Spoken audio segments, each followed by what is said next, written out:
සුබ දවසක් ප්‍රාර්ථනා කරනවා ඔයාලා සියලු දෙනාටම.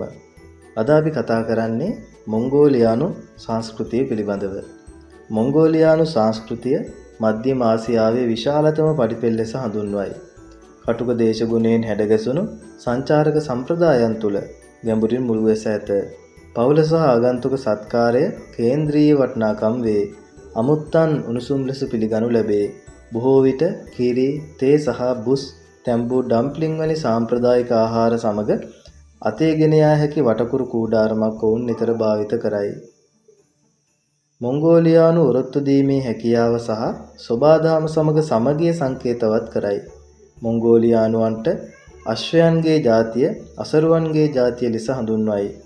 අශ්වයන් සමග ශක්තිමත් සම්බන්ධතාවයක් මොවුන් සතු ඇති අතර දරුවන් කුඩා කල සිටම අශ්වයන් පාලනය කිරීම සඳහා පුරුදු වෙයි.